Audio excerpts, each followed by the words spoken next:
view. What we saw in the Mishnah is this concept that the height of a building, the standard height of certain buildings, is going to be the sum of half of the length and half of the width. Okay, oh That yes, now I remember. yield, Yes. remember that, right? So one of the examples that's brought is the Heichal. It's brought at the end that the Heichal, depending on how you read the Mishnah, serves as an example of this because the Heichal was 20 by 40, so that would yield a height of 30. Half of 20, half of 40 is 10 plus 20, so it's 30. So the height of the Heichal would be 30. That's supposed to serve as an example and perhaps even as a source for this idea. So, oh, here's Michael.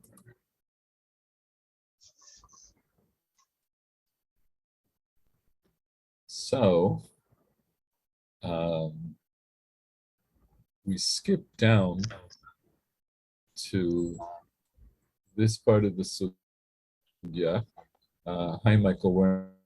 I'm doing a very brief recap. So we skip down to this part of the sugya where it says Rabbi Chanina nafak v'karyata. Rabbi Chanina went out to the towns and they asked him this kasha based on two psukim in Melachim, where in one pasuk it says that the height of the Beit HaMikdash itself was 30, but then when it talks about the Kodesh HaKodeshim, Bifnei HaDvir, the area that would be in front of the Dvir, that is the wall that separates the Kodesh from the Kodesh HaKodeshim, in front of there, it was 20 by 20 by 20. It was only 20 high. So how could it be that in one place it says that the whole Beit HaMikdash is 30 high, but the Kodesh HaKodeshim, which is obviously part of the Beit HaMikdash, is only 20 high? So Rabbi Chanina answers them, the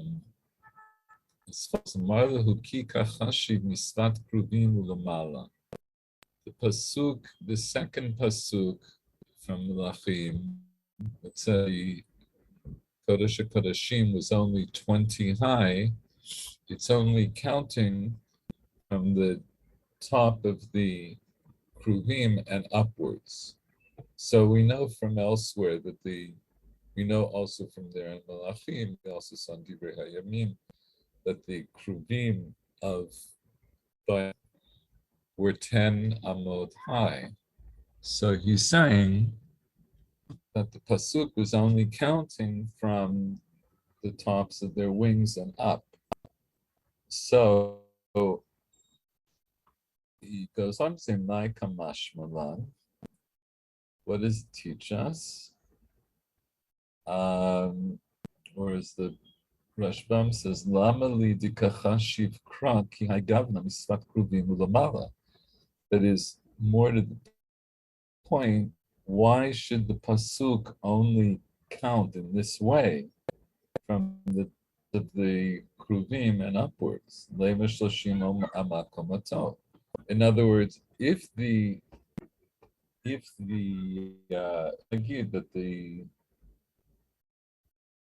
wing kruvim are at the height of 10 amot, that doesn't tell me why I should count only from the tips of the wing up. Like, why would I think that? So hakamash malan, so it teaches us lamata kilamala, that the wings is like above the wings. Mala mala in mishamesh klum, aflamata in mishamesh klum. Just like it's empty, so also below it's empty. So, in other words, when I read this pasuk, "Lifnei hadvira esrim ama orech esrim ama rochav esrim ama kol mato," what it's telling me is I should look at the height of the Kodesh HaKodeshim as if it's empty, just like the 20 amot. That's how I should look at it.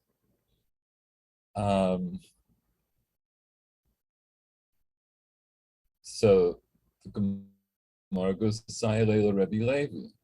So this approach to understanding, this is a support for Rabbi Levi, Dama Rabbi Levi, V'itema Rabbi Yochanan, Davar ze masor b'yadeinu mi'avotenu, makom aron u'kruvim eino minami. Rabbi Levi says, or Rabbi Yochanan says, this is a tradition in our hands from our forefathers that the place of the Aron and the Kruvim are not part of the measure. They're not counted in the measure. Tanya Nami Hachi, we have a Braita that also supports us. Aron Shasa Moshe, Yesh Lo Revach Eser Amot, the whole Ruach V'Ruach. The Aron that Moshe made has a width, has a revach, has a space of 10 amot in each direction. So what does it mean? So as the Rashbam says, Aron shasa Moshe k'shenitan beveit kodshei hakodim shasa Shlomo. It's talking about the Aron of Moshe when it was placed in the Kodesh HaKodeshim, in the Beit HaMikdash that Shlomo built. Shehu Esrim al Esrim. That Kodesh HaKodeshim is 20 by 20. And this Aron now has 10 amot to every direction, to its right, to its left, etc. In other words, north, south, east, and west. Are Esrim below Aron.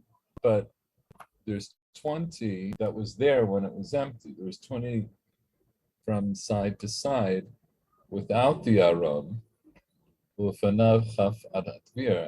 in front of it was going from north to south, it was also just 20. So how can it be?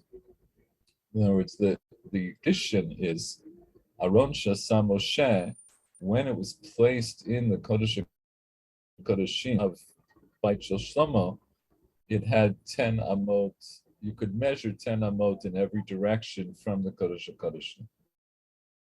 So it does. If you take it literally, which the Gemara is doing, it doesn't make sense, right? Because the Aron itself is 1.5 by 2.5 amot, so you wouldn't have 20. You wouldn't have 10 in each direction. It doesn't say Aron Sam Moshe Yesh Lo Revach Me Emtzaito, right? It doesn't say it has 10 amot in each direction from its center. It says from the Aron. So it means somehow the Aron takes up no space at all. Amar Benai, Amar Shmuel, Kruvim B'nei Sein Omdim. So then it goes on. This is continuing in this same line. The Kruvim were in the Beit HaMikdash of Shlomo by way of a miracle. And the Rashbam explains, Kruvim Shlomo, right? B'nei Sayu Omdim Gufan. Their bodies were there by way of it. Shinam Amot Kanaf HaKruv HaAchat V'chamesh Amot Kanaf HaKruv HaShenit. Right? The one wing of the Kruv was 5, and the other wing of the Kruv was 5. The second wing of the Kruv was 5. Eser amot miktzot kanafav yad ktzot kanafav. So measuring 10 amot from the tip of one wing to the tip of the other wing. Gufayo hechakaim. So where were their bodies? It's a similar problem to the problem that we had with the Aron of Moshe. If I say that the Aron of Moshe was in the middle of the Kodesh HaKodashim, but I could measure from it 10 amot to every side, it means that the Aron have no physical space. And in a similar way, if I say that the Kruvim each had a wingspan of 10 amot, and that when their wings are spread out, the tip of one wing touches the tip of the wing of one Kruv touches the tip of the wing of the other Kruv, and then it goes the entire, then from the tip, that's the tip of one all the way to the far tip of the other is 20 amot. So we know that's the width of the Kodesh HaKodashim. So that takes care of their wings. But where's the body of the Kruv?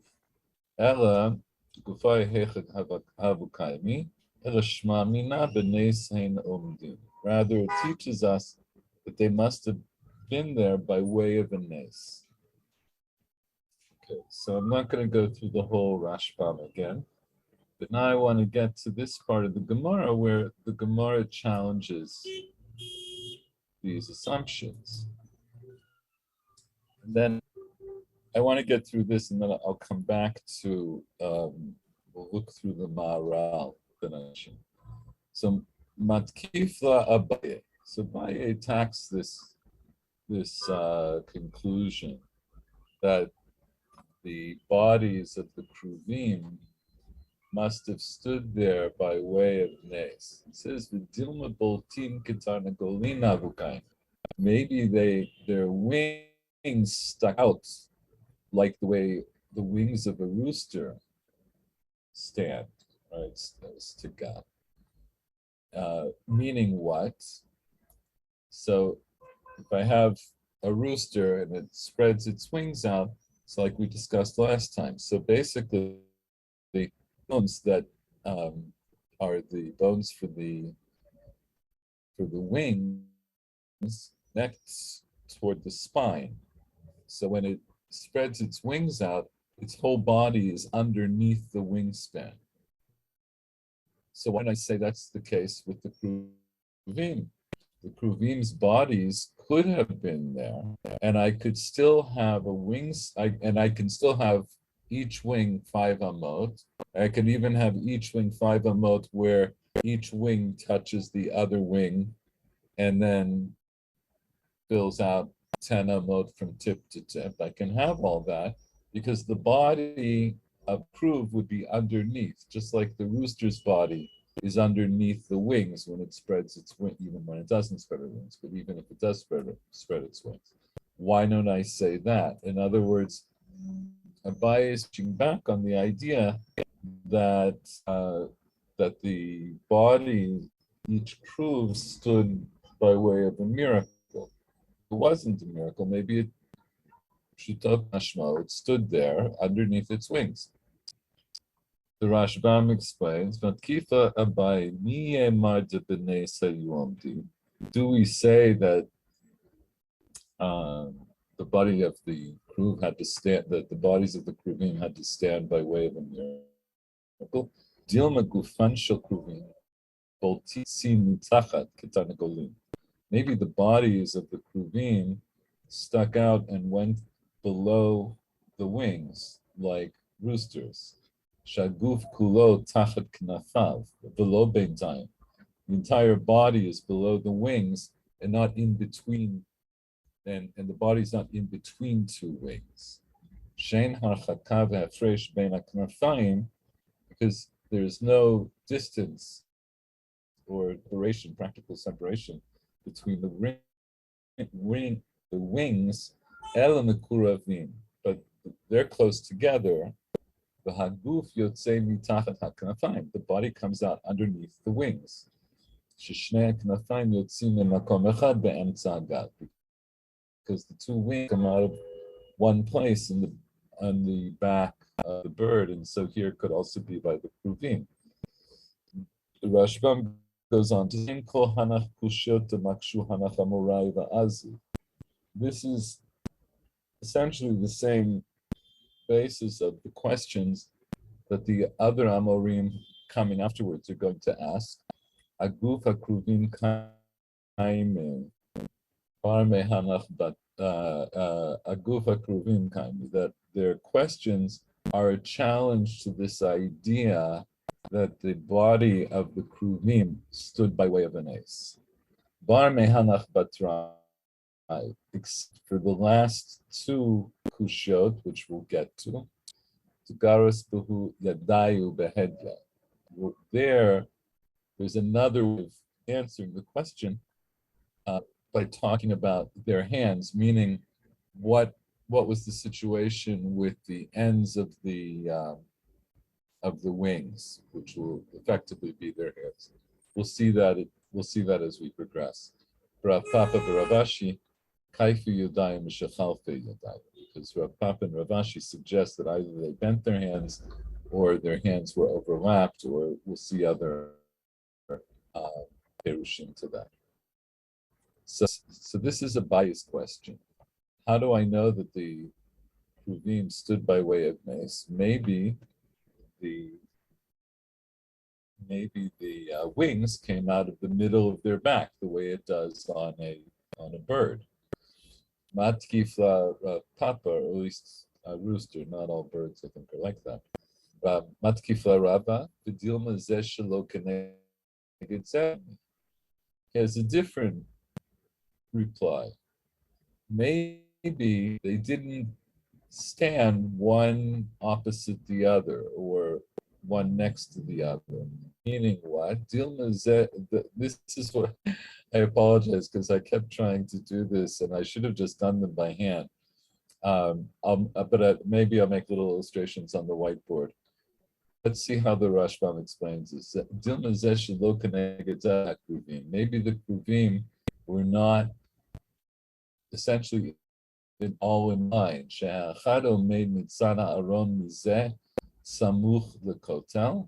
In other words, one second. I think I'll just make a little whiteboard illustration so this doesn't get too confusing. Let's pretend that these are the walls of the Kodesh HaKodashim.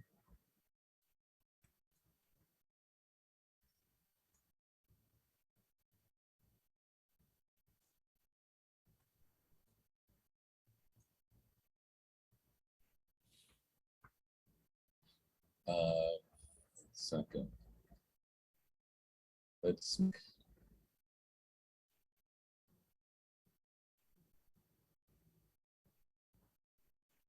just do it like this. Consider this to be an overhead view. Assume that this is an overhead view. So if we move overhead,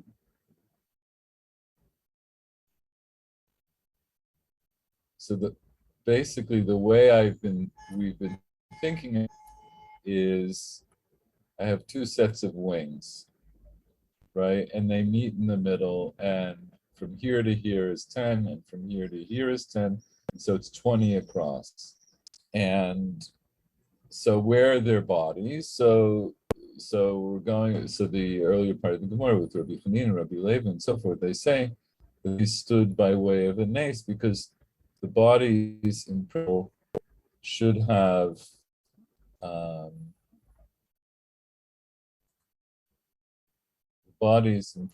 should be like here and here, but there's no space for them. All right, so that's going on the assumption that the bodies, to make a crude angel body here, that the wings came out from each side, like a wing here and a wing here. And so what happens to this space here? Even if it's just a half an amma or an amma, there won't be enough space to have the body of the kruv extend its wings and still fit into 20 amot. So now, why don't they put them diagonally?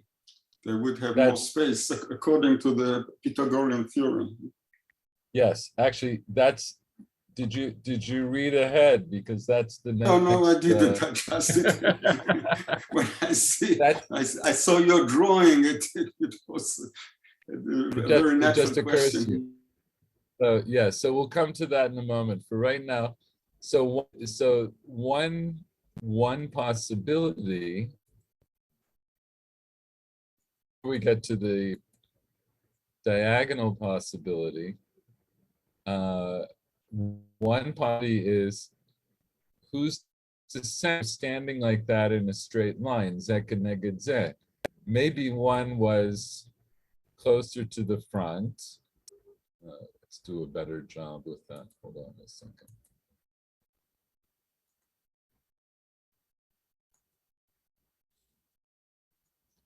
Maybe I have one up here, and then I have another one here. And they can even have bodies. You'll pardon me. The bodies will be got. I said this is supposed to be an overhead view, but consider that these will be the bodies coming out. In other words, who's to say one was right next to the other?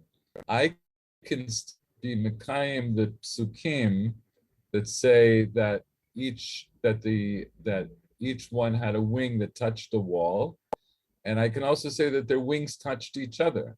Doesn't necessarily mean that their wings touched each other at the very tip. Just a sec.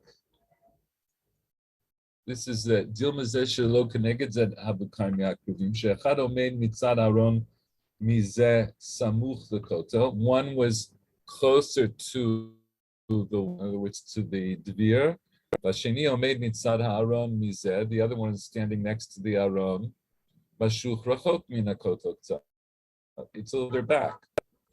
Nitzeit Kanaf Echad Nogat Acharei Kanaf Chavero Beinaf Lakotel. Find that one of them has a wing that it touches the back of the wing of its fellow crew between the wing and the wall.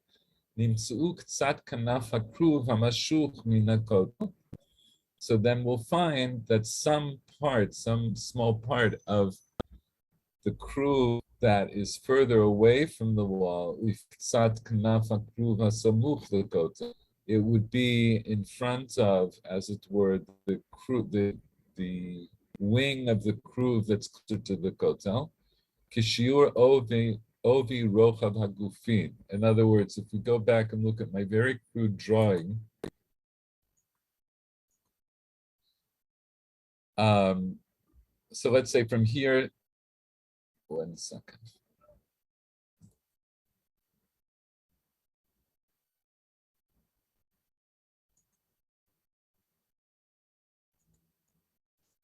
So let's say from here to here is 10, and from here to here is 10. And so there's an overlap. The overlap will account for whatever the width of their bodies are. Who's to say? In other words, it doesn't say anywhere in the pasuk that they stood in a straight line. It gives a lot of detail. And it says that one kanaf touches here and one kanaf touches here, and that their kanafayim, this kanaf touches this kanaf. It doesn't say that this kanaf touches this kanaf at its tip. Maybe it just touches here, like they overlap. One touches from behind. It's all, it's a completely reasonable way of reading the psukim. Just a second.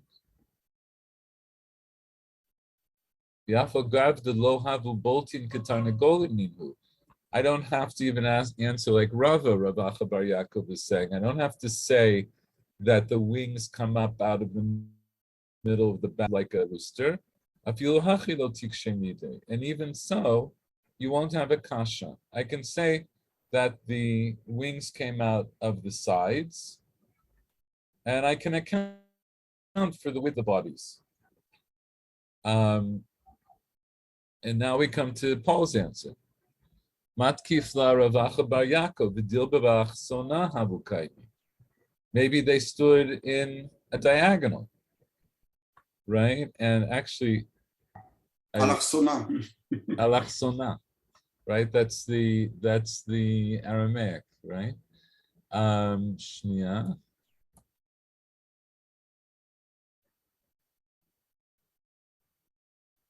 Just for fun, those of you who have regular shas, you would have seen this. I lifted they don't have tziurim for any of these other ones. We have a tziur for this one. 1 second. It's a little bit, in the original, it's actually a square. 1 second, I'll share it with you. I lifted this off of a copy. Here they make it looks like it's a rectangle, but if you look in the original, it's a square. But this is and also they make birds. It's really interesting. I'm guessing that when they typeset, instead of making like a new engraving, maybe they had already engraved birds that they could just put in the press. That's a complete guess, but I have a feeling that that's it. They're not meant to look like kruvim, but if you imagine, if I put the two kruvim like this, so now what? The top from the top left corner, which would be the southwest corner, to the northeast corner, instead of having 20 amot, I have a little more than 28 amot. I have a lot more room.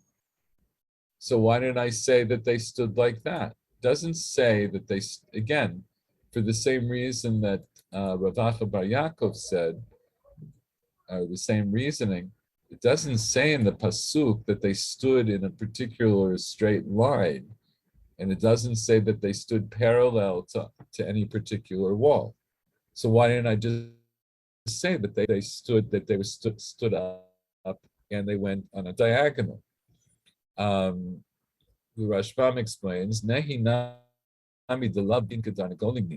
So let's say, granted that their wings did not stick out like roosters, but I could still say that they stood one next to the other in a straight line. But nonetheless, you still won't have a kasha. Because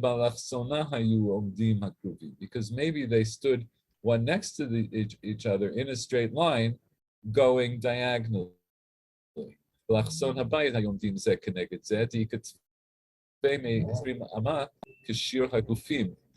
So this way, the diagonal of the room, standing in a straight line, and now I have more than 20 amot to account for the widths of their bodies. From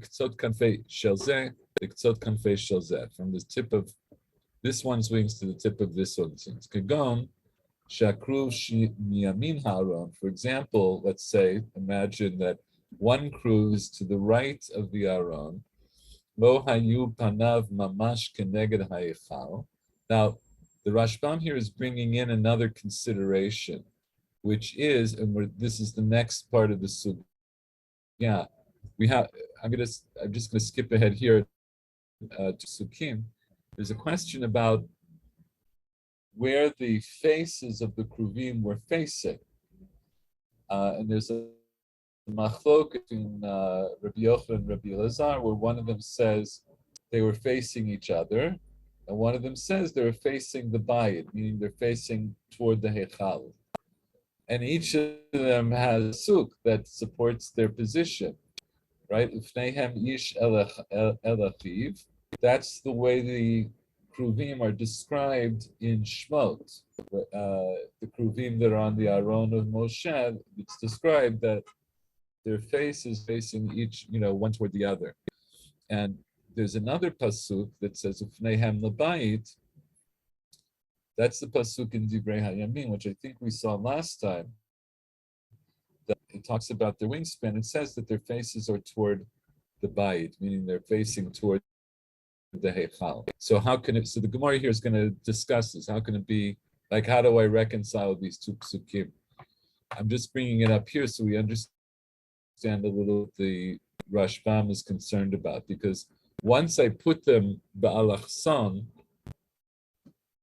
I'm gonna ask this question about where they're facing. If they're parallel to the dvir and parallel to the heichal, and I say they're facing the heichal, so I understand what that means. But what if they're not parallel? What if they're ba'alachsan? So so it says, imagine that one kruv is to the right of the Aron. Lo hayu panat, to the right, meaning this would be the one that goes from southwest toward northeast, toward the center. Lo hayu panav mamash keneged heichal, v'gabo lekota maravi. His face will now not be directly toward the heichal, and his back will be directly parallel to the western wall, which would be to his back. Rather, his wings now are made to be sideward. The outer wing is going to be toward the southwest. It's touch the corner of the southwest, where the southern and western walls meet. The kanaf shelo mitzad ha'aron perus b'chatzi ha'aron, and then his other wing is going to be extended over halfway over the aron. Ochotzelo dainu rachok min hakotel, ochutzelo, or maybe even past it, but away from the kotel. The kanaf and then the second one, it's going to be in the same line, wherever the wing of the first one ends, somewhere over the aron, that's where the beginning of the second one's wing is going to begin. And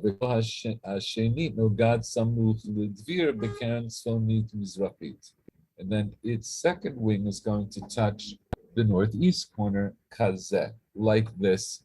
And if you open up a regular, then you'll see that illustration that I have of the two birds. That's what they printed.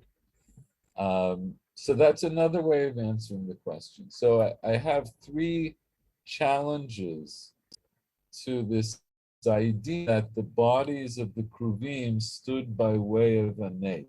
I can answer that. And yes, go ahead. Yes. Doesn't any Chacham suggest that the kruvim and the aron are not material? Because why?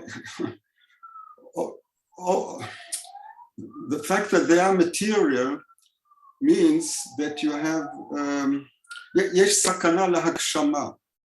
There is a danger of hakshama when you think of it, because the aron. Well, I must say something about temples of other people of other nations at that time. Their statues were sitting in the Kodesh HaKodashim, and their feet were on a box, and inside the box they had their law of these other people. And of course, in the Kodesh HaKodashim, in our Kodesh HaKodashim, there was no statue there. But you could think that, nevertheless, there could be, people could think that if this Aron and these statues are material, they might think, they might have bad ideas about the right. In other words, they might Kadosh Baruch Hu himself, yes. Right. In other words, so yes. In other words, you're saying, look, the kruvim are described in both in the Chumash and then later on Nevi'im and Ktuvim as being actual things, mukshamim, right? They're material things. And so what are we, the question you're asking is pertinent to this discussion, but it's a question that we have, like this question the start of this entire concept, right? Even though the Gemara doesn't bring it up that way, but it's as you might think that this is one of the reasons that there was such a tradition that there wasn't an actual body to be that you could that had substance that could somehow measured in by its Rishon, because I want people to think that these are physical representations of the divine. That's not what they're there for. I I think I think this question is a question you can raise already back in Shmot. Like no sooner does Hashem say, that Lotaselecha Pesel B'chol Tmuna and so forth, and then he gives this command to make kruvim. So it's right there and then it's like a stira mina. Like, how do I understand that? How do I the golden calf is forbidden, but the kruvim are okay. It's strange.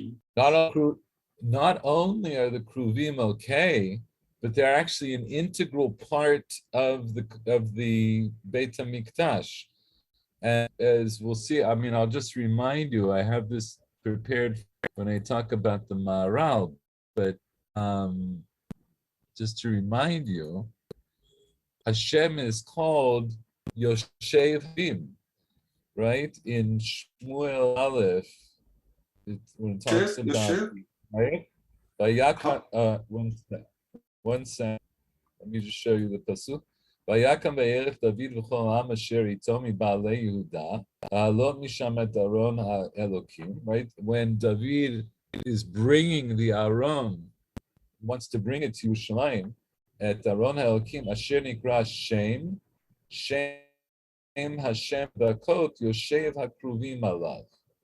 This is given the name, it's the name Hashem, the Lord of hosts, who dwells on the Kruvim. And we also, the Hashem speaks to Moshe, Mibein HaKruvim. So it's not like the Kruvim are just some kind of decoration or some kind of an extra thing. Not an extra thing. They're an integral part of the Kodesh HaKodeshim. This is where, as it were, Hashem dwells. So your question is a very good question. Unfortunately, it's not. It's as if the Hadom Raglav were there. Yes, right. And actually, I think trying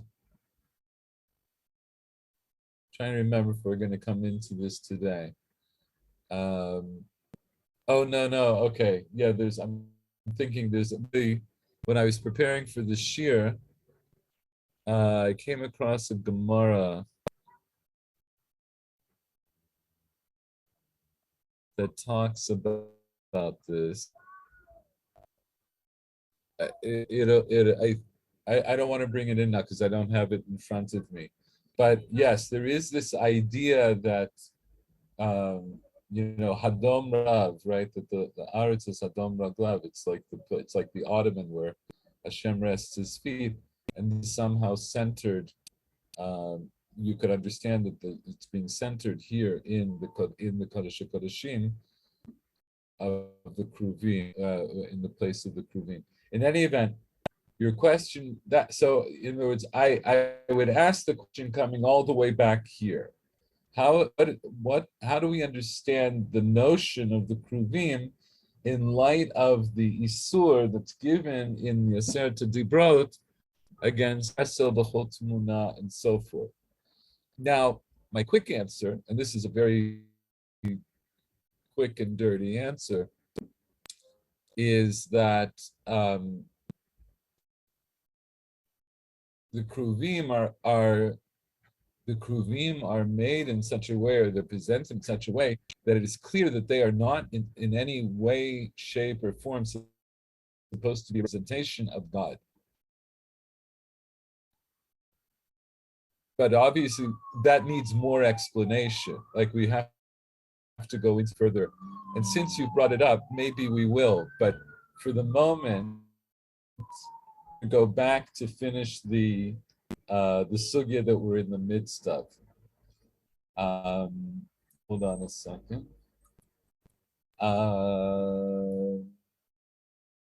Yeah. So now we have these three possibilities. But the other thing I want to say, and I think we did say something like this last time, or at least we were starting to say something like this last time. This idea that the basic idea that the bodies of the Kruvim stood by way of a miracle, meaning that somehow they had no physical measurements, that might be a nod to this notion that they made physical kruvim, but somehow when they get placed into the Kodesh HaKodeshim, they lose any kind of physical presence. Maybe that has to do with what you bring up, Paul. I'm not sure yet. Let's go on. Now we have other challenges to the idea that the kruvim b'nei sayu omdim. We have this challenge: Matkifla Rav Huna Bereder of Yoshua. Rav Huna Bereder of Yoshua attacks it like this: Dilma Beta Me'ilai Ravach. Maybe the house, in other words, the Beit Mikdash itself, there's more space on the top. And Paul, you actually brought this up as a possibility last week. And that would mean, let me make another, hold on a second. Let me make another little illustration. Let's say, I'm going to take away my scarecrow cruise. Let's say we're looking at the Beit Kodesh HaKodeshim, or the Beit HaMikdash from the top. But let's say I'm going to give it a little bit of perspective.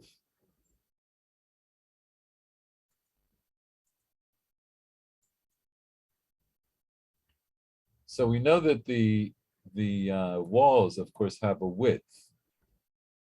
So if I give them a width, let's say like that.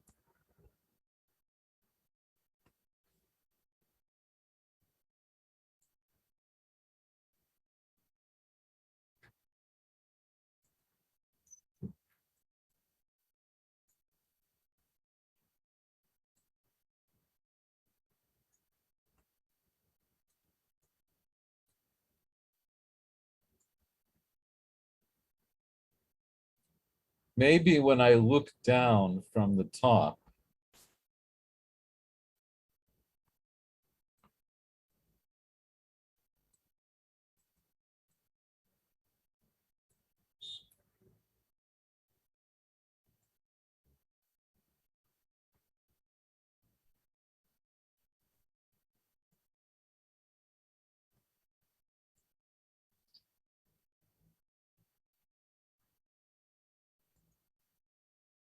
so maybe when I look down from the top, oops, 1 second.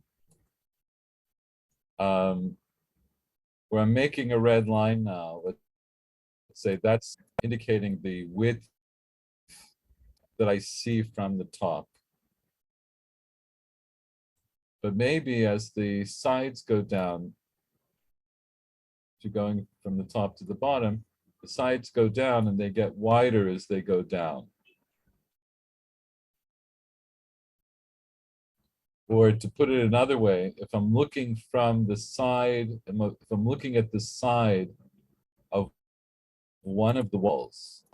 This is the bottom of the wall. And then as it goes, as the wall goes up, it gets narrower and narrower. So maybe if this, maybe this is a bit of exaggeration, I don't know, but the point is, if the walls look like this now, this new drawing, if the walls look like this from the side, so then when I measure from one wall to the next wall, which would be, somewhere over here, so maybe the bottom measurement, the floor measurement is 20 by 20. But maybe by the time I get up, well, let's say here, that would be the top of 30 amot. By the time I get even to 10 amot, maybe it's not 20 by 20, maybe now it's 22 by 22 or 24, 24, because depending on the slope of the wall. As the wall goes up, right, so the base is wider to carry the weight that's necessary for the structure, but then as the wall gets higher and higher, it doesn't have to be as wide.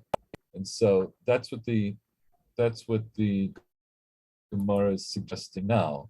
Matkif Rav Huna Bereder Rav Yeshuv Dilma Beta Me'ilai Rabba.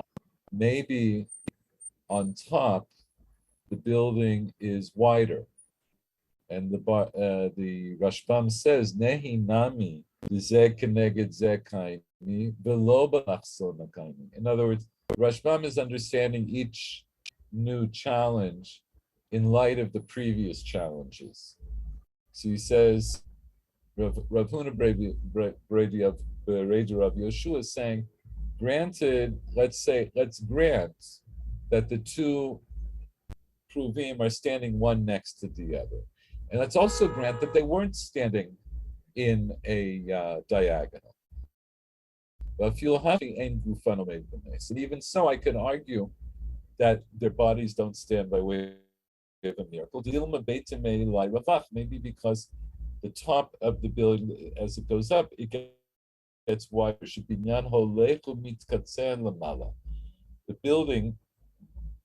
The building, meaning the walls of the building, get narrower as they go up.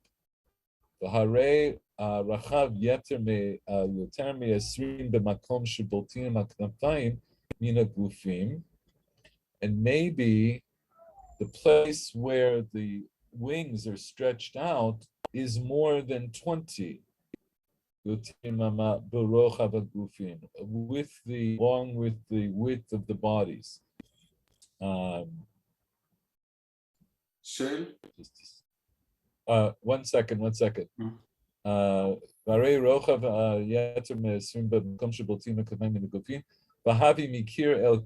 And then from one wall to the next, from one wall to the other wall, the places where the tip or wings are going to touch the walls, it's more than 20 amot along with the width of their bodies. Yes, Paul, go ahead. No, just it reminds me of the Beit HaMidrash when the rabbis were discussing Tanur Shel Afnai. Oh, that's interesting, right? Because Rabbi Eliezer says, right, if I'm right, then let the walls of the Beit prove it, and then the walls start to cave in. Interesting. And Rabbi Yeshua said, right, then Rabbi Yeshua rebukes the walls, right? He says, Talmidei Chachamim are arguing with one another. What does that have to do with you? And then they don't go completely straight out of respect to Rabbi Eliezer, and they don't fall over out of respect to Rabbi Yeshua. Yeah, it's a little bit like that. Anyway, this idea, by the way, that of Beta Me'ilai Ravach, that the house or building is wide at the top. When I told you that we skipped over the first part of the sugya after the Mishnah, this concept comes up there as well. It's, in other words, it's a concept in construction, and it fits into something else that the Gemara is talking about in a halachic context. And here it's brought to bear in a kind more of a midrashic context or a Gaonic context. Nonetheless, it's still, in other words, it's still a reality. It's still a possible reality. And again, remember when we learned Melachim and even the parts that we learned in Divrei Yamim, when it gives us the dimensions for the Beit HaMikdash, what we figured out is that the dimensions they're giving us are the internal dimensions. We don't know what the outer dimensions of the Beit HaMikdash are, and we don't know how wide the walls are. Now, when you learn Masechet Midot, they do add that information in, but that's how they build it Sheni and so forth. But it's entirely possible that Bayit Rishon was built using this kind of method of construction, where the base of each wall was wide, and then as it went up, it got narrower and narrower. So this is yet another to this idea that the bodies of the Kruvim stood by way of a nes. And now we have two more. Matkifla Rav Papa. Rav Papa attacks this notion like this: Mechap havu kaifi yadayu. Maybe their hands, meaning presumably like the ends of their wings, maybe they were bent. Who says that they were straight out the whole time? We don't know that either. The Rashbam says, "Mechaf habu chayfi yadai ha'knafayim atzman kfufin heim kadam shekofef yado ma'at." It's like a person's hand that's bent a little bit. Maybe that's how the ends of their wings were. Maybe they bent down. V'hilkach leka ela esrima ma miktzeh kanaf echad v'ktzeh kanaf hasheni. In other words, now the effective end of the kanaf is not actually the tip of the kanaf, but it's where it's bent. So if I can measure 20 until the place that it's bent, and say them, why not? And now I have the last challenge from Ravashi, Matkifa Ravashi, the Dilma Shalchufe Mishalchafi. Maybe they were Shchufe Shalchafi. So what does that mean? The Rashbam explains like this: Dilma Shalchufe Hav Mishalchafi Yadayo Kanaf al Kanaf. Maybe one wing overlapped with another wing, like a person who's grasping his hands. And how do we know? So he's trying to translate this funny word from Aramaic. So we have the pasuk Sikeret Yadav, right? When Yosef brings Ephraim and Asher to Yaakov to bless, it says Sikret Yadav. U'metargamin and betargum Eretz Yisrael shalchifu yadoe. That he shalchifu yadoe, meaning maybe something like this, right? That we understand that he moves the right to the left and to the right, but maybe not like this, but maybe more in this kind of overlapping, grasping way. Kach piresh Rabbeinu Hananel. Now you could challenge this. Imishum dichti v'kanfehem el bayit nogot kanaf el kanaf. Right? When it describes this phenomenon, it says here. This is the whole pasuk. Kruvim betoch habayit hapnimi. Shlomo placed the kruvim inside the house, in the inner house, in the Kodesh Kodeshim. Vayifresu kanfei kruvim vatika kanaf echad bakir, and one of the wings touches the wall. Uchnaf hakruv hasheni nogat bakir hasheni. The wing of the other kruv touches the other wall.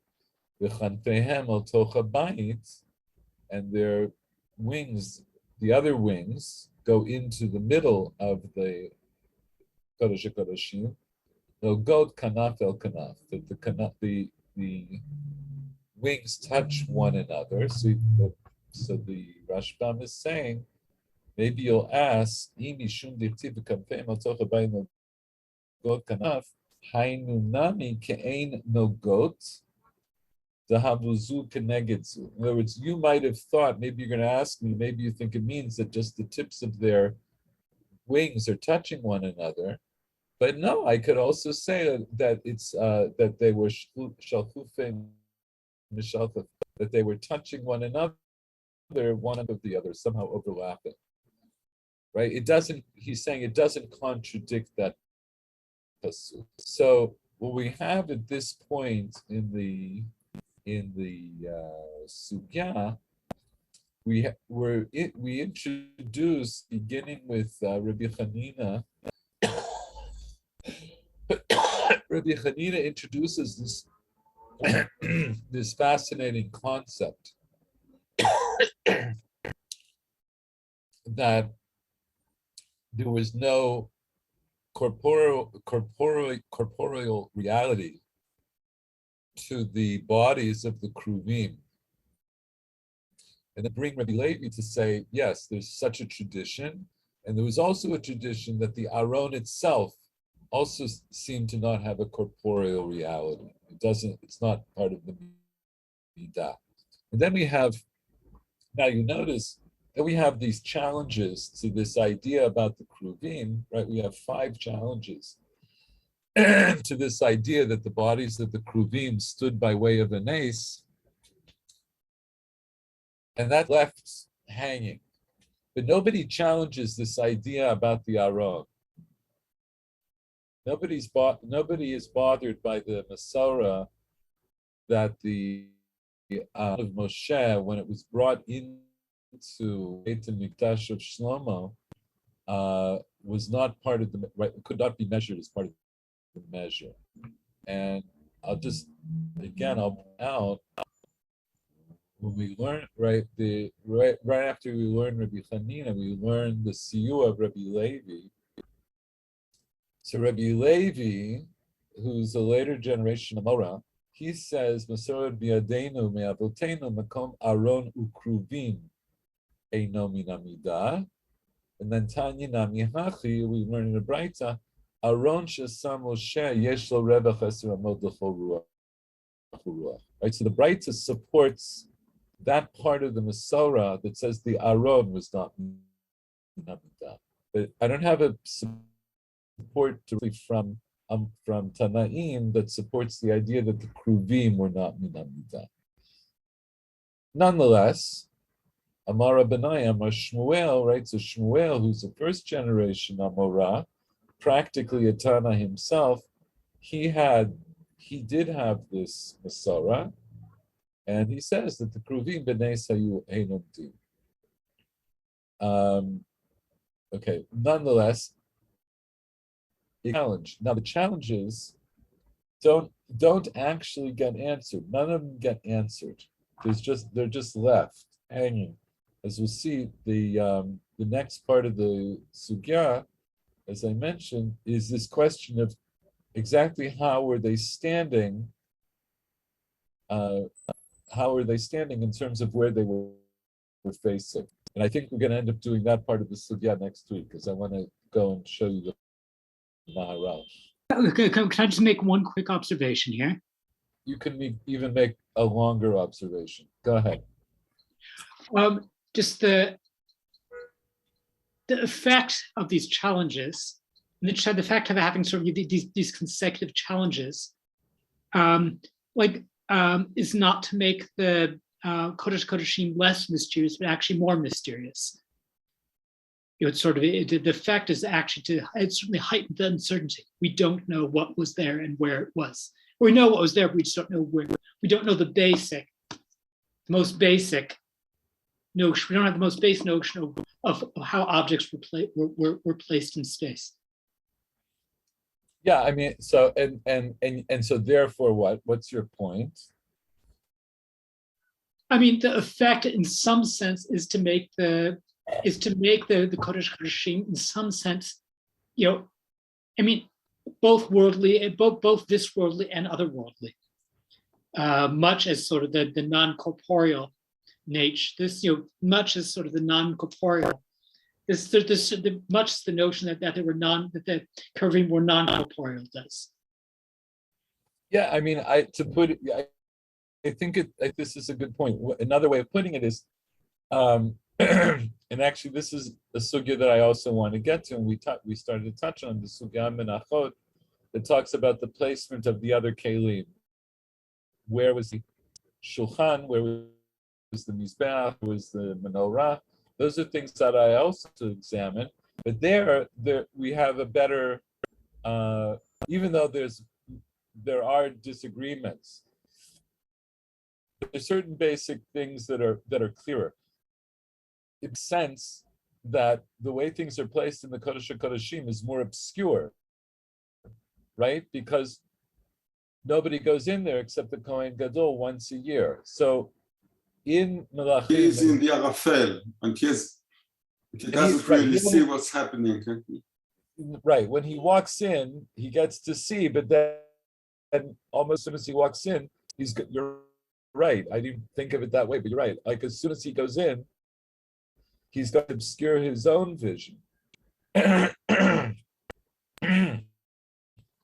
So, so Michael, I think what you're saying is true. So, in other words, whether you say that the bodies of the Kruvim were there miraculously, that they did not have some corporeal form once they were placed in there, or even if you say they did, like these other challenges, it's still obscure.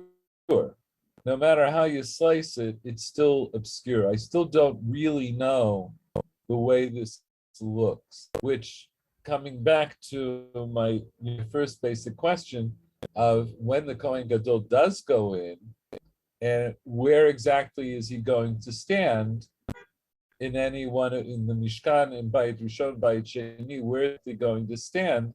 It becomes, even a little bit more poignant. So, good. So listen, with that, the last part of the shir today, let me show you what I found from the Maharal. I'm going to start off by showing.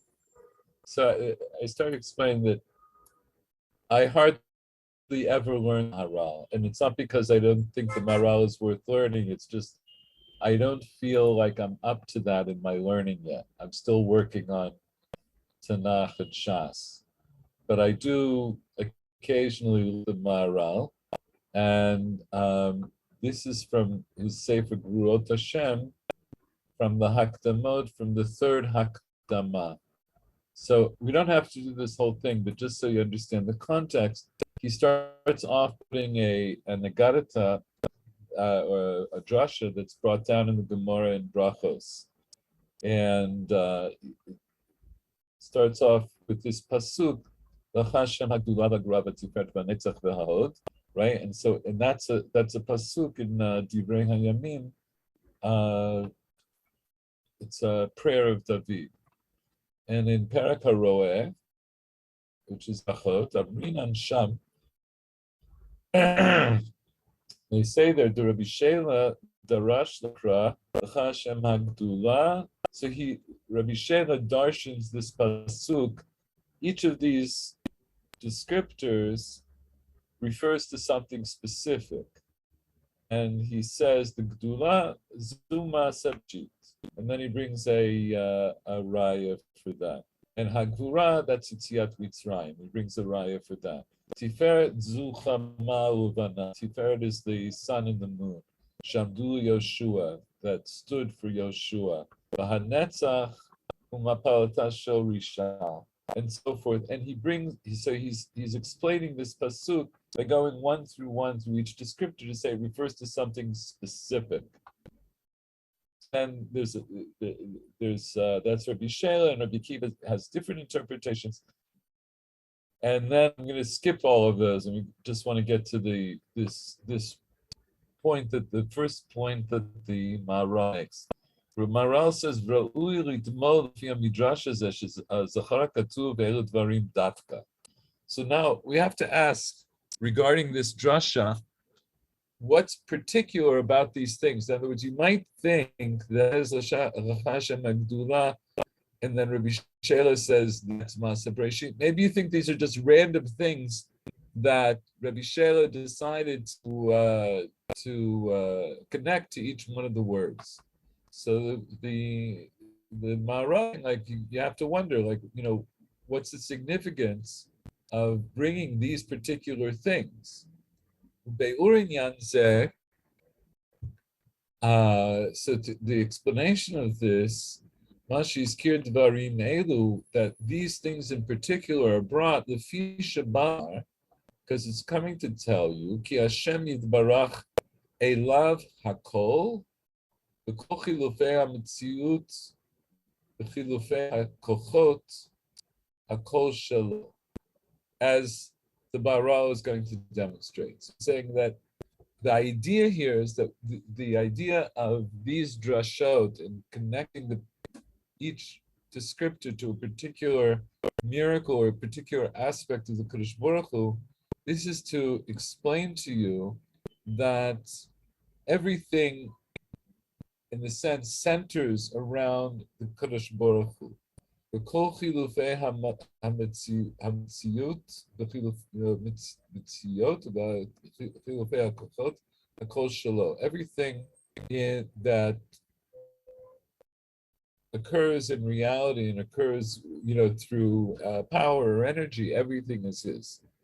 מפני כי החילופים הם החלקים המתנגדים זה לזה. I'm trying to give a good translation of this thing, chilufim, his use of the word chilufim here.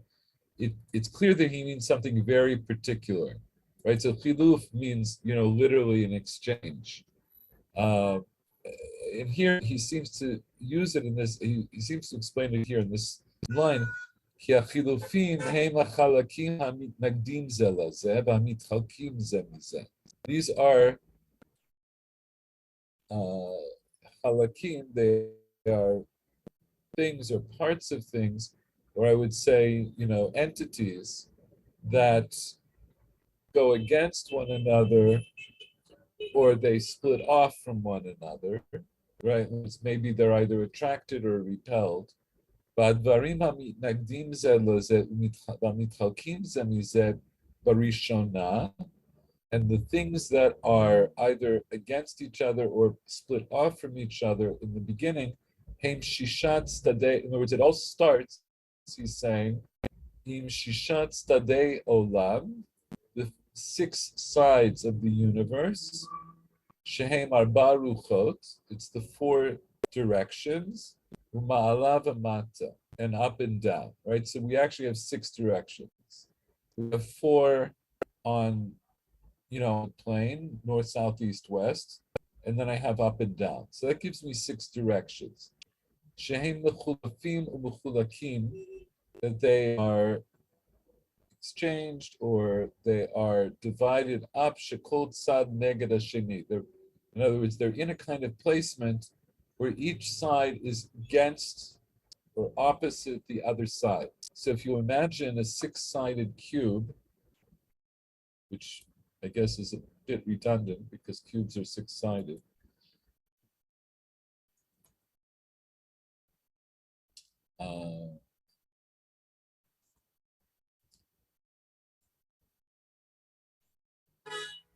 What he's going to want you to do is to imagine a cube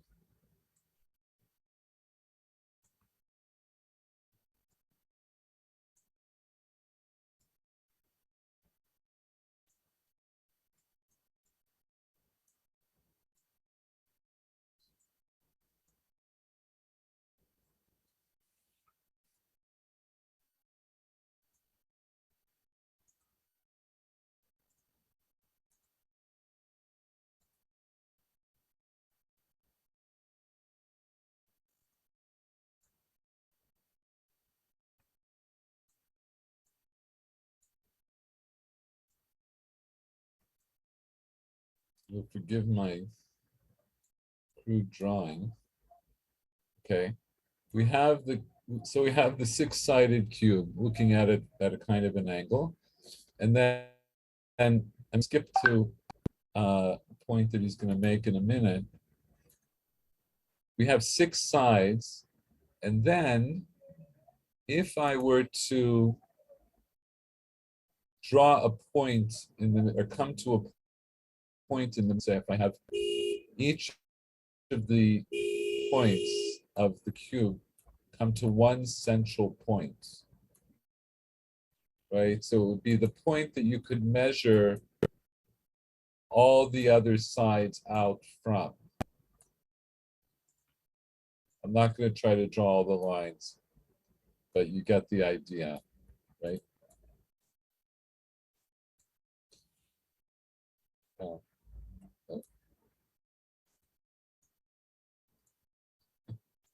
Okay, this is not a very good drawing, but you get the idea, right? There would be one central point from which you could say everything emanates from. That would be the seventh aspect, right? So we have six aspects because we have east, west, north, south, up, down. And then the seventh aspect is going to be the point that's in the middle. This is what he's about to explain. So he says, right? So this idea is this as we just explained. There's the six sides of the universe, the four directions, and then up and down, and each side has another opposite side to it. V'od hashvi'i hu ha'emtza'i hamitnaged el kulam. And then the seventh aspect is going to be point in the middle, which is mitnaged, right? It pushes back, or it's in correspondence to, or it's against all of them, depending on how you understand the words here. And then he goes on to explain the Elo Hashiva Mitachasimi.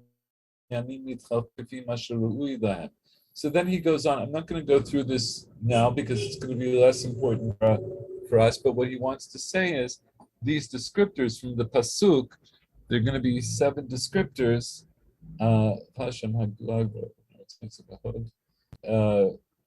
Six descriptors. There's six descriptors, and then Kadosh Baruch Hu is, as it were, the seventh. Okay, with that little bit of an introduction, I was fortunate enough by doing some searching to find that passage because it help us to understand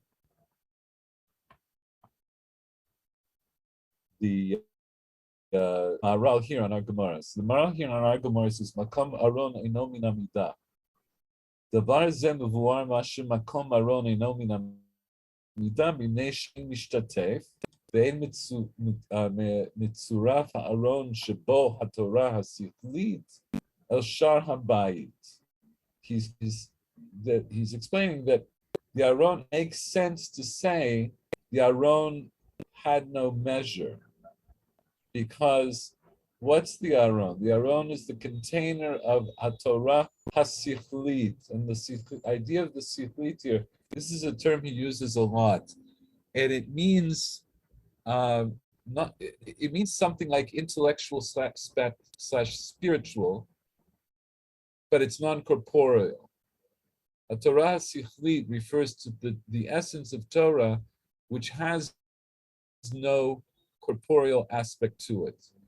Right? Mitzurav ha'aron sheba Torah Sichlit al shar habayit, ki ha'aron hu nivdal mikol habayit b'madregato v'kedushato. The Aron is separated, it's distinct from the rest of the Beit HaMikdash in its level, in its holiness. B'chol davar shehu nivdal min hagashmi ein ra'ui sheyelo rochak klal. Anything that is distinct from that which is material, it's not proper that it should have any rochak. Rochak, he means here that it would have any kind of measure. If if it had a measure, yeh ha'aron bichlal shar klei habayit beit hamikdash. Then the aron would be just like all the other kelim of the Beit HaMikdash. Shayu balei midah. They in fact all had measures. Ve'ena davar kach. It's not how it was ba'aron, about the aron. Kineshu nivdal legamre, because it was so completely distinct. Ein ra'ui sheyeh bichlal u'mishutaf klal shar Beit HaMikdash. It's not proper that it should really have anything in common with the rest of the Beit HaMikdash. V'zeu hatam atzmo asher amar achar kach gam ken, and this is also the same reason why it says afterwards, ki hakruvim b'nei sayuamdim. And if for the similar reason, for the same reason, the kruvim are also something that has to be non-corporeal. Ki gam hakruvim ra'ui sheyeh lahem hamadrega nidrat legamre. Kruvim should also be considered on this level as being completely separate from or distinct from the rest of the Beit HaMikdash. And they have nothing in common with the rest of the vessels of the Beit HaMikdash. The sechel adam. They're comparable to the sechel of a person.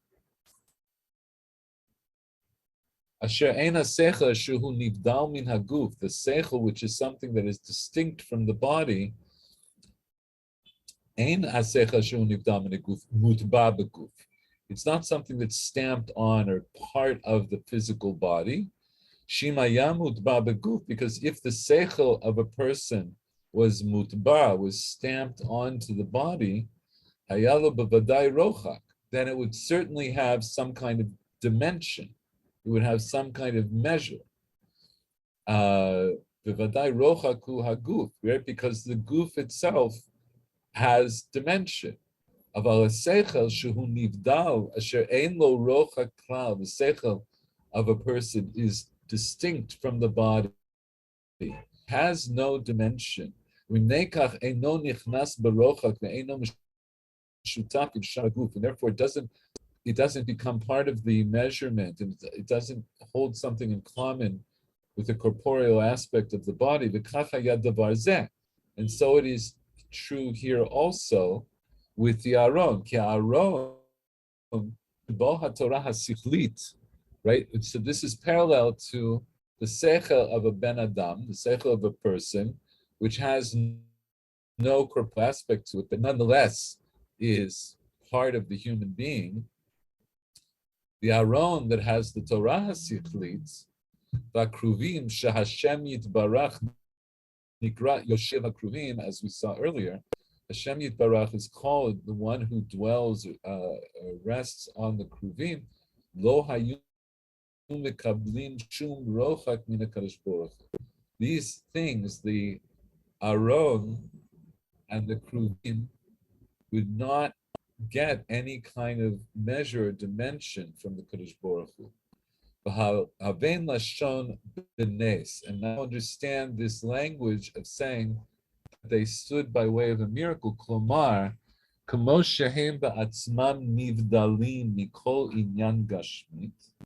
the same way these things, the Aron and the Kruvim, are distinct from any kind of corporeal aspect. And as such, they stood by way of a miracle.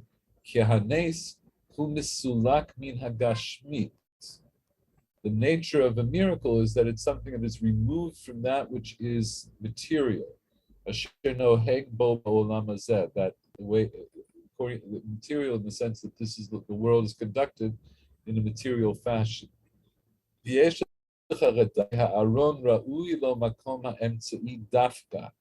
he's going to take it a step further. So now you understand the Aron, it's fitting for the Aron to be in the middle, in the center, specifically.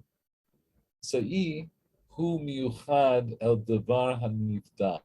The middle of something is that which is special or distinct for something that, for that which has been made distinct. The davar is a be'erna bekam makomot, and one of them is the reference that I gave in here from the Kurot Hashem.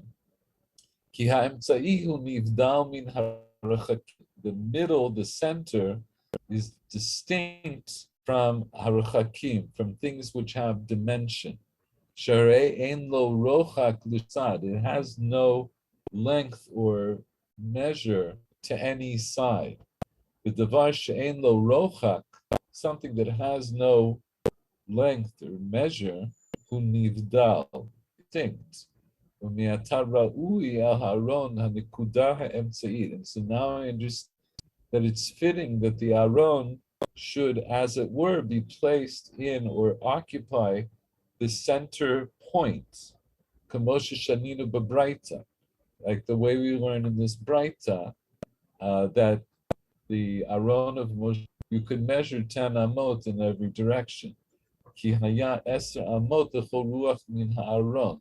Aron hu nivdal min hagashmi legamra. The Aron was completely removed from that material.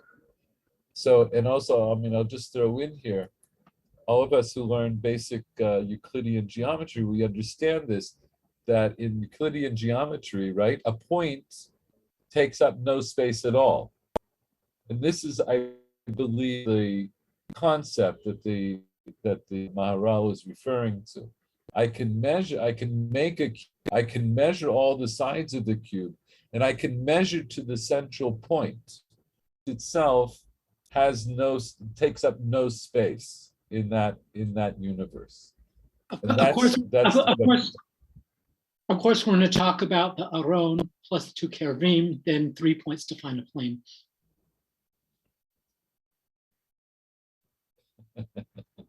Yeah, but you'll notice he doesn't say that the points.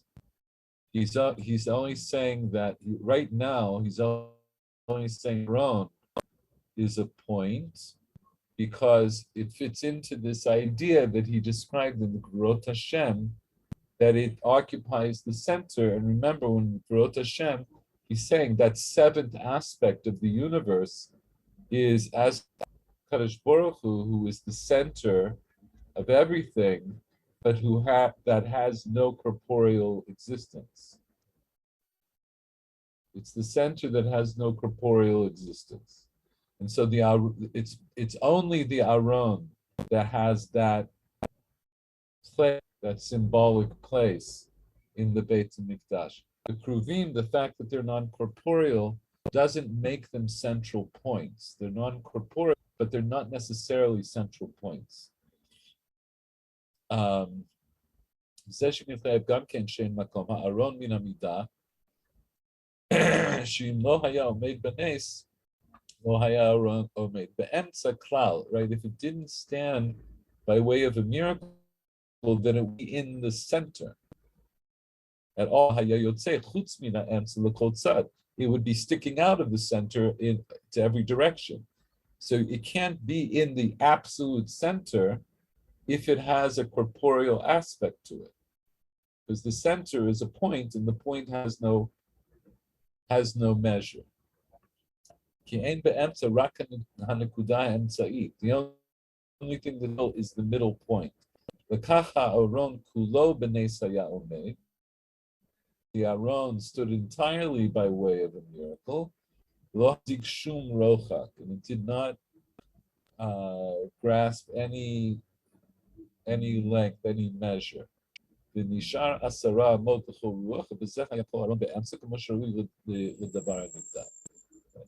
is what's proper for something which is separated or distinct from other things.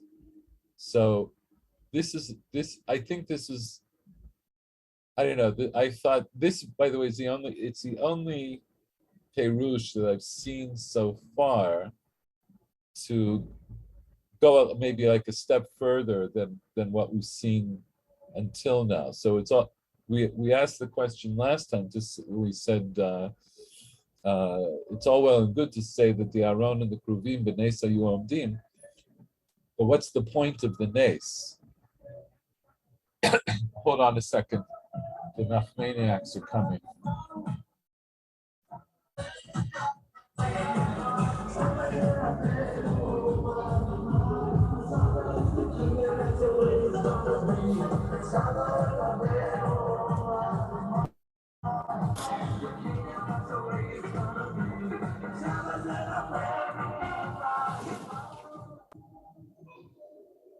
Okay. That was a mess. Our sponsor. Saba is the king, and that's the way it's going to be. That's what they were singing.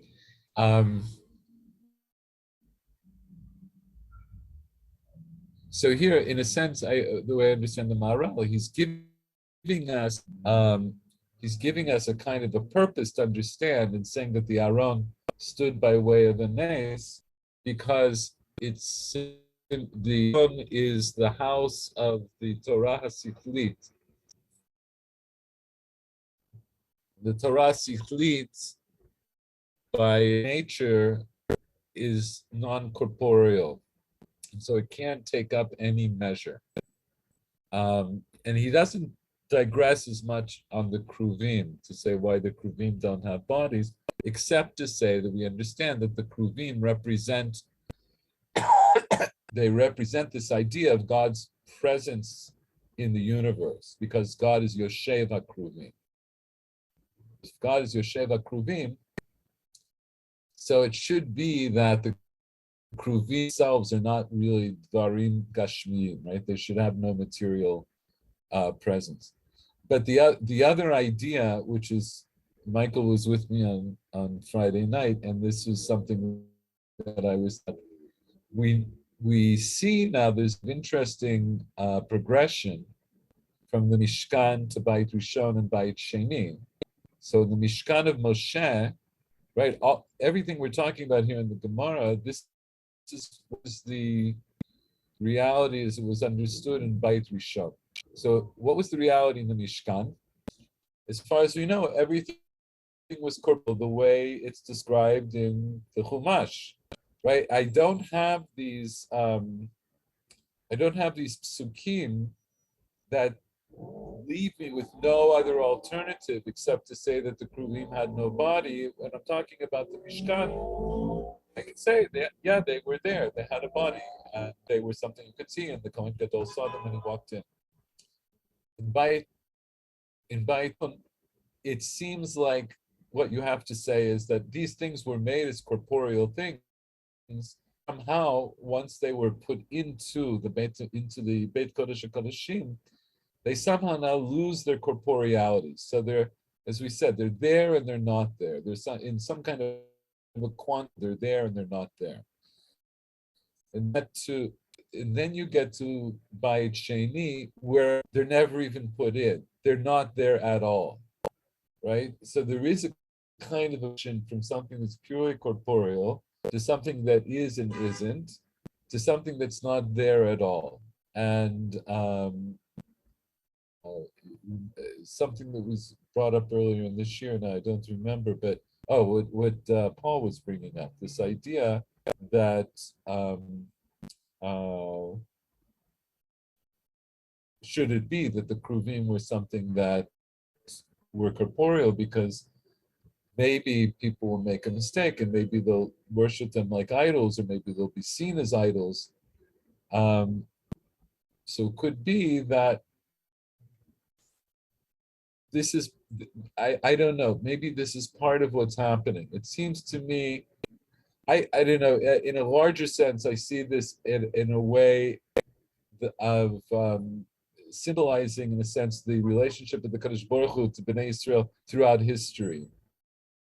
The end of the Midbar, there was this very open, obvious of God. Everybody stood at Sinai. Everybody heard and perceived the word of God on a one-to-one basis. And so the corporeality of everything in the Beit HaMikdash, including the Aron, including Ruvim, fits into a reality where everybody at least had the opportunity to understand the nature of God. When I do Beit Rishon, I'm now much moved from that experience. And so there's somehow now a kind of a de-emphasis on the corporeality of the Kodesh HaKodeshim and what's in the Kodesh HaKodeshim. And so the idea is that there's still an Aron, yes, there's still Kruvim, but they no longer take up any space. I'm removed now from the original experience, and so I'm going to, in a sense, make up for that removal from that experience by reducing the reality of those things and trying to emphasize more or bring out more the I don't want to say spiritual, but the non-corporeal aspects of the divine. When I come to Bayit Sheni, through a process that includes, yeah. Even in Bayit Rishon, at some time, הם גנזו את הארון because it was falling to pieces. Well, Yoshiyahu is gonez the Aron because, according to Chazal, he's gonez the Aron because he knows already, shortly after his lifetime, the Beit HaMikdash is going to be destroyed and things will be carried off, right?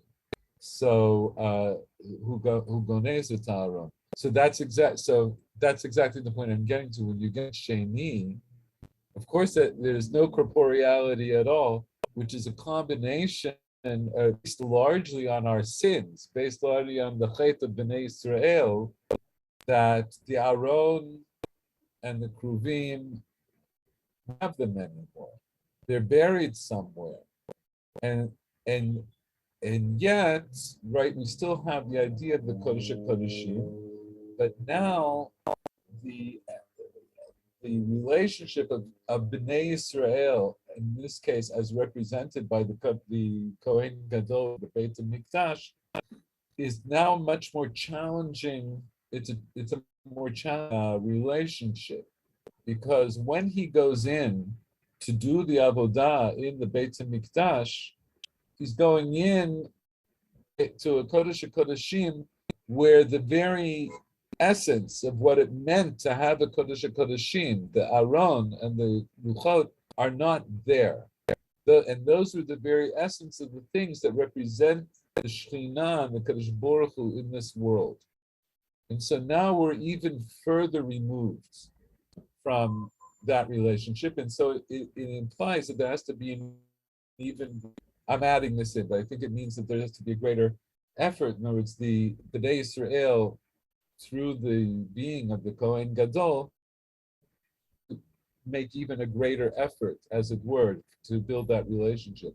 And after the destruction of the second temple, I don't have anything. I have nothing. And that's where we are now. So where we are now is that the relationship that we need to build with Baruch Hu is now based, as it were, on no thing. There's no physical thing that we can point to or grasp to say that through thing I have a relationship with the Kadosh Baruch Hu. And there's only the text, the Sipur, like you said in this Agadah, the Hasidit. Right. Ze ma shenishar. Ma shenishar, lanu, what do we have left? We have the Torah. So we have the Torah Shebechtav, Torah Shebal. And you understand, of course, this was the whole reproach, that after the fall of the Beit HaMikdash, we have basically two avenues to relate to the divine. We have Tefillah and we have Torah. Those are the two avenues we relate directly to the divine. But as part of this progression, as it were, it's represented, I think, in some way with the reality of the Kodesh HaKodeshim and the Mishkan, Bayit Rishon and Bayit Sheni, where there's like an ever-present presence of things. There's a diminiscence of things, and now we're left in a state where we have no things. The only thing that we have, which I like to say when I give lectures about this, the holiest object that we still have is a Sefer Torah. and its holiness is by virtue of the Sofer, when the Sofer writes a Sefer Torah, declares to be writing it for the sake of the holiness of the Torah. But the thing itself has a kedusha. It has a kedusha, but everything its kedusha permeates out to us, not because we own a Torah and we hide it away somewhere, because we actually read it and learn it, and it's imbued with the Torah Sheba'al Peh. When you write down in the Sefer Torah is just anything having to do with how you say those letters and say those words. The Torah Sheba'al Peh, it's part of an oral tradition, and that's also non-corporeal, right? That's something that has no physical substance. That's a little bit of my attitude and my drasha here. And that's it for tonight. Unless there are any last comments. Yeah, so I mean, I was actually thinking that we, in some sense, what the morale is saying about sort of the non-corporeal center, or sort of the reminds me a bit of the choreography for shaking the lulav. Oh yeah, actually bring it back to center at the at the Shem Havaya. And so in some sense, there we also, just in some sense, sort of each person is enacting in miniature the mikdash, the sense of, or is enacting the sense of ani yosheva betocham, betochechem. Yes, and so in other words, in a sense, based on today, we could say we are demonstrating the nature of the universe, right?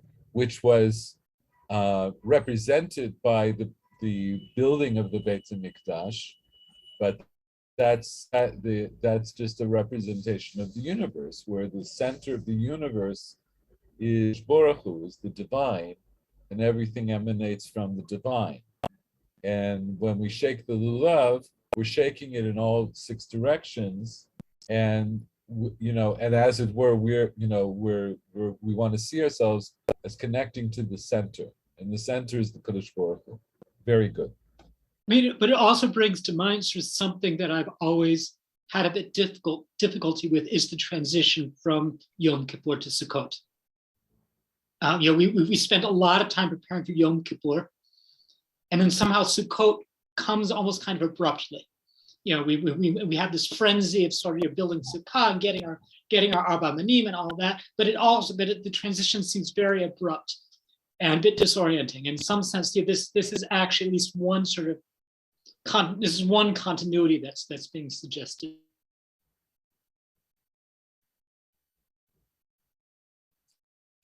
Not sure what you're suggesting, because the sukkah. What are you suggesting? I'm suggesting sort of there seems to be continuity between Yom Kippur, specifically the Kohen Gadol going to the Kodesh Kodashim, and the choreography of shaking the lulav. And this is creating continuity in my mind, at least between the two holidays. Whereas in general, I've always felt more the discontinuity, the kind of the abrupt and somewhat disorienting transition. I see. Yeah, fair. And I could also throw in maybe that's exact. It's also the point of sitting in betoch sukkah, right? You're sitting inside the sukkah, and the Beit HaMikdash was also called a sukkah, right? So anyway, we can go on at length about this, but not now. Let's everybody. I'm gonna bid you a good night. And I'll see you next week. I will finish off this sugya next week and maybe start into something else related. I want to finish all these sort of side sugyot and then get on to the next part of Yoma. So, Chag Sameach. Chag Sameach v'kulam. Chag Sameach. Thank you. Good night. Bye-bye.